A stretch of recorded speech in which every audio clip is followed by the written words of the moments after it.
Hello everyone, welcome back to Olsen Cafe.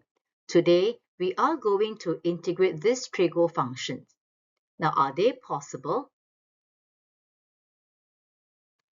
One of the key questions that we have to ask is, can we integrate trigo functions with index?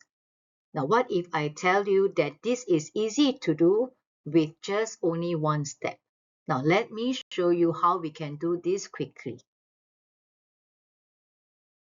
Before we proceed to integrate the two functions, let us recall the basic rule of integration. So integration is the reverse of differentiation. So if I'm going to integrate sine, I will get cosine, but never forget that this will come with a negative sign. So this will give me negative 1 over a cosine ax plus b. And because this is indefinite integral, then you must remember to add a c at the back. Alright, so similarly, if I'm going to integrate cosine, this will give me 1 over a sine ax plus b, and then add a constant c. Alright, and therefore with secant square, so this will give me 1 over a tangent. Alright, and then I have to add a plus c. Alright, so these are the basic rules that all of us should be very familiar with. We are ready to integrate this function now. So what we have is to integrate cosine square x dx.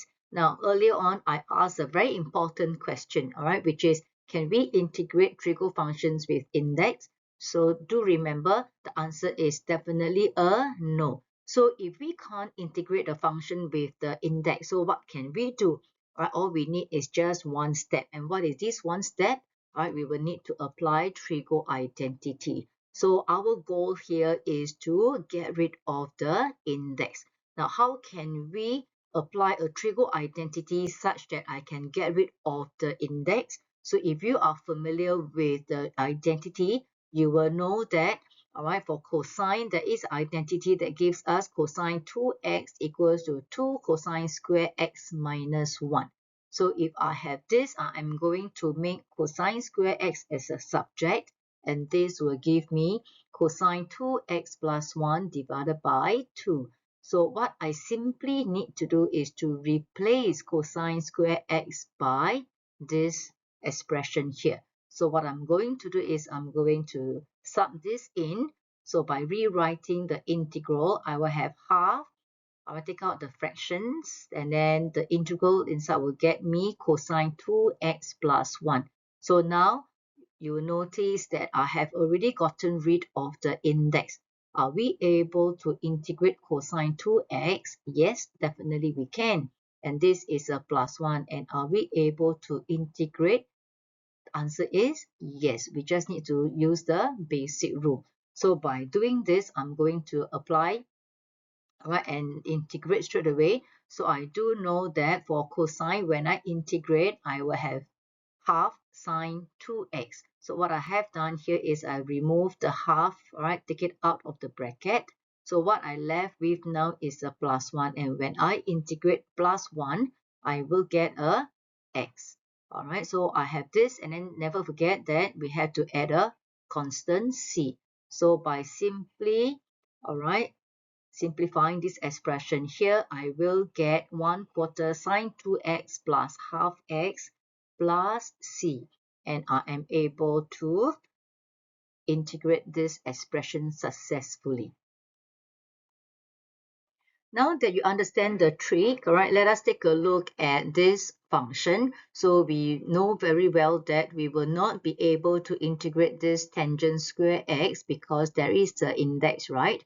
So what are we going to do? We are going to just apply the one step, which is applying trigo identity.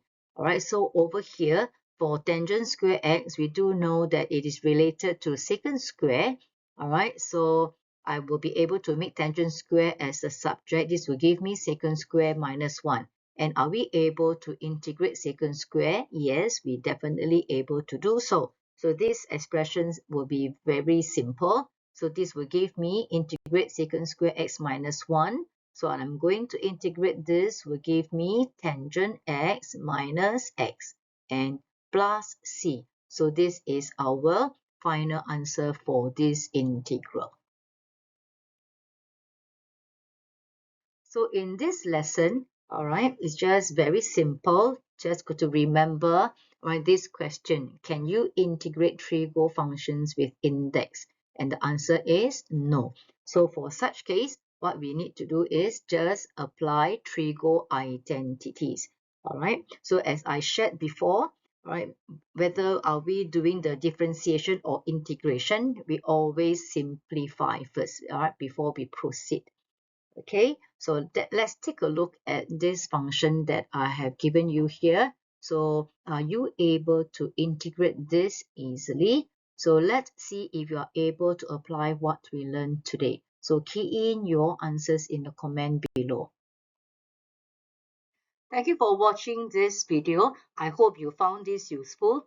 If this helped you, please like and share the video. See you in my next lesson. Bye.